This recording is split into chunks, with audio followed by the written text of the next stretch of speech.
অনুষ্ঠানের যে সম্মানিত সভাপতি, হকার শ্রমিক দল ঢাকা মহানগর দক্ষিণের মহানগরের সম্মানিত সভাপতি, অত্যন্ত হাস্য উজ্জ্বল একজন মানুষ হাজী কুদ্দুস ভাই, আমাদের হকার দল ঢাকা মহানগরের সংগ্রামী সাধারণ সম্পাদক মুশারফ ভাই সহ হকার দলের সর্বস্তরের নেতৃবৃন্দকে আমি ঢাকা মহানগর দক্ষিণ শ্রমিক দলের পক্ষ থেকে আন্তরিক অভিনন্দন এবং শুভেচ্ছা।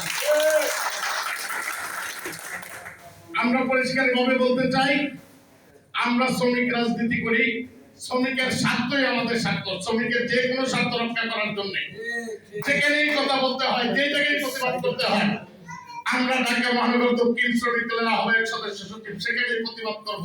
সেখানে আমরা দেখেছি, আমরা অনেক প্রত্যাশা নিয়ে অনেক কষ্ট করেছি বিগত 20 বছর। ইউনূস ফখর উদ্দিনের 2 বছর, শেখ হাসিনার 16 বছর, ইউনূস সরকারের 2 বছর।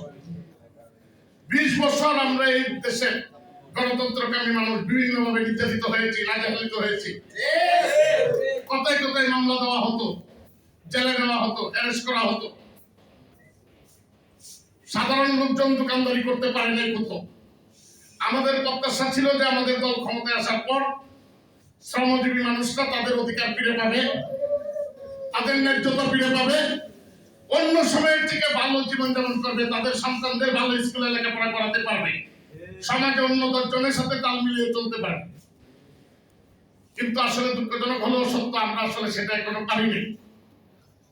আমার সদস্য সচিব বলে গেছে যে আমাদের দল ক্ষমতায় এসেছে মাত্র 4 মাস, এটাও কিন্তু সত্য।